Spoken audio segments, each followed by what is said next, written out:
Hello everyone, this is Yeteren's channel. So, ang lulutuin natin ngayon is gata na tilapia. So, all we have to do is we are preparing the ingredients. Then, ngayon meron tayong dalawang tilapia. At first, lalagyan natin siya ng ginger para hindi yung mawala yung langsa niya. Ilagay natin sa tiyan. Lalagyan lang natin ng konti itong dalawang tilapia para mawala talaga yung malangsa niya. So, ngayon, ang lahat ng mga ingredients natin, lalagyan natin pa konti-konti dito sa tiyan ng tilapia. Next, then, the onion. So, ngayon, itong sibuyas, ang kalahati, ilagay natin sa tiyan ng tilapia.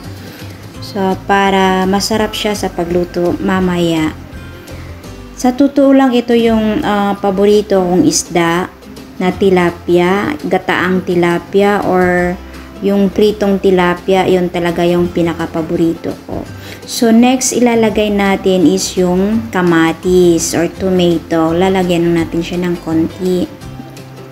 Kunting-kunti lang kasi yung kalahati din mamaya ilagay natin pagluto na natin. So, lalagyan lang natin yung tiyan para yung malasang lasa talaga siya mamaya pagkain.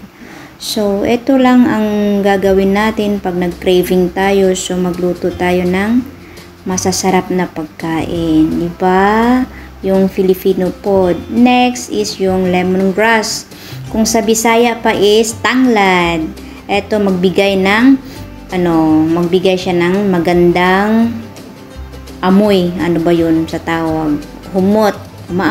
Magandang amoy nga.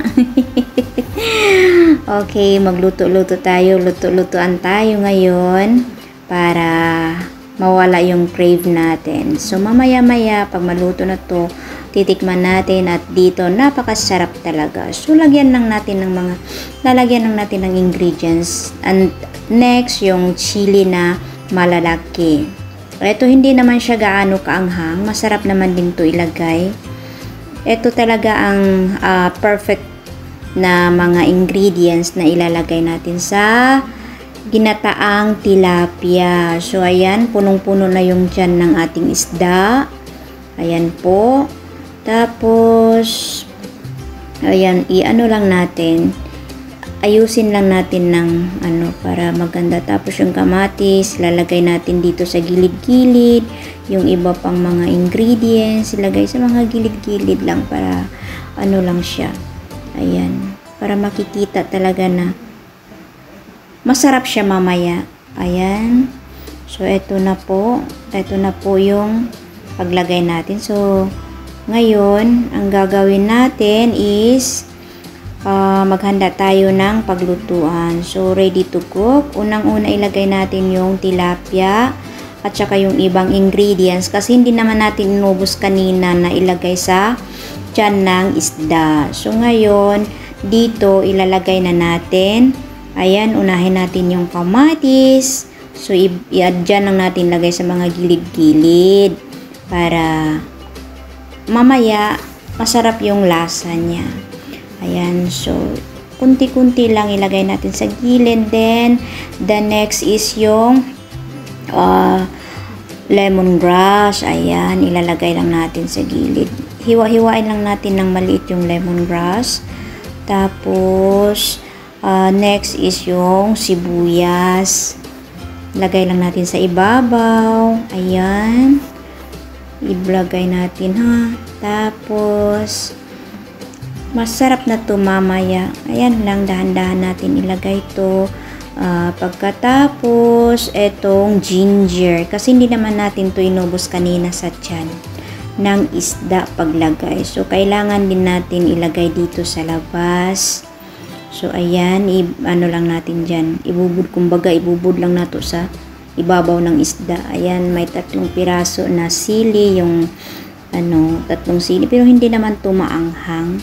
Pwede naman din to sa mga bata. Tapos, lagyan natin ng half teaspoon salt para may lasa naman. So, lalagyan lang natin yan. So, pagkatapos, ayan po kasi wala tayong fresh milk ng coconut dito. So, gagamit tayo ng sa lata. Ayan yung milk coconut.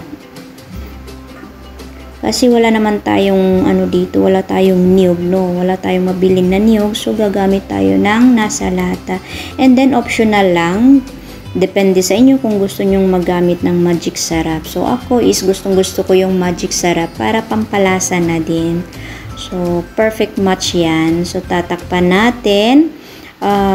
Pakuluin natin siya ng 15 to 20 minutes. So hintayin lang natin siyang kumulo. And then, the next one is, lalagyan na natin siya ng ating paboritong gulay. Ayan, lagay natin si pichay. Maganda sana yung ampalaya, kaso wala eh. So, ito na lang ang napag-isipan ko na maglagay ng pichay. So, yan, paglagay natin kunti lang, hindi masyadong damihin. So, ayusin lang natin. Tapos, tatakpan natin to ulit.